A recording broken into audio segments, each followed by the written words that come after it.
MLC ఎన్నికలకు BRS దూరమట, పట్టభద్రుల స్థానంలో పోటీకి వెనకడుగు, అంతర్గత సర్వేలు నెగిటివ్ రిజల్ట్స్ అంటూ చూస్తాను. పాపం బీఆర్ఎస్ ఎమ్మెల్సీ ఎన్నికల్లో పోటీ ఏదట, ఎందుకంటే వాళ్ళకి ఆల్రెడీ తెలిసిపోతుంది.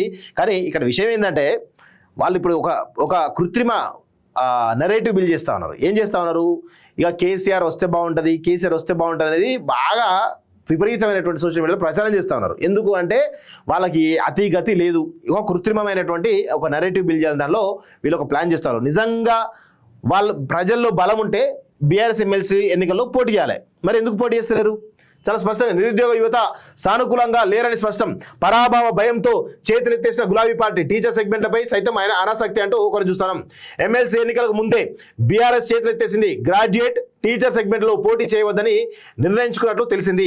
ఈ విషయంపై పార్టీ అగ్రనేతలు ఏకాభిప్రాయానికి వచ్చినట్లు సమాచారం. అందుకే మరో పక్షం రోజుల్లో షెడ్యూల్ విడుదలయ్యే అవకాశాలున్నా ఎలాంటి హడావుడి లేదు. ఇప్పటికీ ఒక్కసారి కూడా సమీక్ష నిర్వహించలేదు.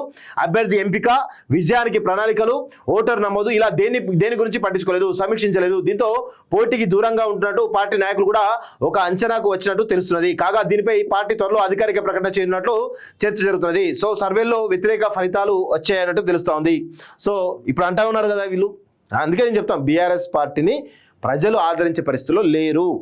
సర్వేల్లో నెగిటివ్ వస్తూ ఉంది, అసలు వాళ్ళని దగ్గర కూడా రాయించే పరిస్థితి లేదు. ఎక్కడ నిన్న ఎట్ హోమ్లో గవర్నర్ హెడ్ హోమ్లో కనీసం వాళ్ళ రిప్రజెంటేషన్ కూడా లేదు. అంటే ఆ విధంగా సమాజానికి దూరంగా బతుకుతూ ఉన్నారు బీఆర్ఎస్ పార్టీ సంబంధించిన నాయకులు. ఓన్లీ కేవలం అక్కడక్కడ ఉన్నారు తప్ప కనీసం అందరితో కలుపుకోపోదాం అనేటువంటి దాంట్లో ఎవరు కూడా లేరు. బీఆర్ఎస్ పార్టీ అసలే లేదని దానిలో చాలా స్పష్టంగా అర్థమవుతుంది. అందుకే బీఆర్ఎస్ పార్టీ కూడా ఎమ్మెల్సీ ఎన్నికల్లో ఓడిపోతుంది కాబట్టి, ఓడిపోతే ఇక వాళ్ళ యొక్క దిగజారుడు ఇంకా దిగజారుతుంది కాబట్టి అందుకే ముందే సర్దుకుంటా ఉన్నారు, దూరంగా ఉంటే అయిపోతుంది. దానిలో ఈరోజు ఒక నిర్ణయం తీసుకున్నట్టు తెలుస్తూ ఉంది.